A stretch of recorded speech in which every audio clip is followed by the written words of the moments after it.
There's so many problems in the world today. War, poverty, religious intolerance. What can be done about it?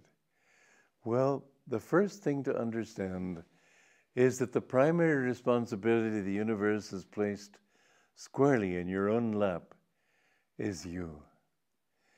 You're your greatest source of opportunity. You're your own solution, your own problem. You can't change the people in China or India or in the Mideast. They will be what they are, and they will follow their own karma, and how much they suffer and how much they fight and whether they bring their fighting to you is entirely in the hands of the law of karma or the will of God, as you will to put it, because the law of karma is His will. But if you can be happy in yourself, you will be doing something for the world. Sometimes people ask us, well, what are you people at Ananda doing for all these problems you've talked about? War, poverty, religious intolerance, etc. Well, by being happy, we help to spread happiness. People come to Ananda from all over the world because they see that here is a group of people who are kind, who are happy, who are doing the things everybody would like to do, but so many don't know how to do. And they want to learn the secret. Well, if you were working, or if any one of us were working on an office in Minneapolis, let us say, they wouldn't come to us in that way.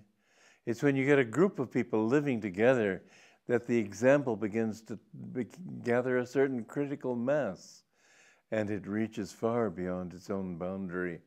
So what are we doing for the world? Well, first of all, we're living in happiness. But we aren't living selfishly, and if we were, we would not be happy. And so the truth is that we are sharing that happiness through whatever means we can do. This little period of questions and answers is one way. My greatest desires in life have been twofold. One, to find God, and the other, to help people to find Him. And this has been my dedication. I remember a cousin of mine wrote to me when we were in college, and she was in a different college from mine, and she said, well, she was thinking of becoming a doctor. And I answered, and I said that I could well appreciate her desire to do well for others, to do good for others, but her question made me think, what was I trying to do with my life? And I said that I don't want to take ill people and make them well, because I find that being well, they're still miserable.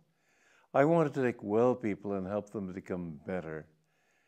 In other words, I want to find God, and I want others to help find Him. But I didn't know that that's what I wanted at that time. I knew, however, that I wanted to find happiness or bliss and inspiration, which now I equate with God. And I wanted to help other people to do it. And that is a secret of my own happiness, and is the secret of everybody at Ananda's. The more we give to others, the more we gain for ourselves. Happiness comes in through the back door, you might say, like a thief in the night. And so, yes, we write books, we put on programs, we go around lecturing, we offer a retreat at our different communities. We're doing a great deal to help uplift the world, but in our way. We're not carrying peace placards. Some people think we should.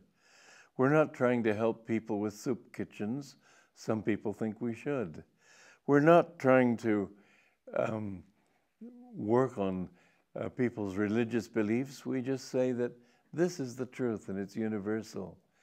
And that same truth is true in Islam, in Hinduism, in Buddhism, in Christianity, in Judaism, in all the major religions. Self-realization is really the goal of all religions, to improve yourself, to develop your own capacity for happiness, and finally to realize that you in that capacity are just a little flame on the great burner of God's consciousness.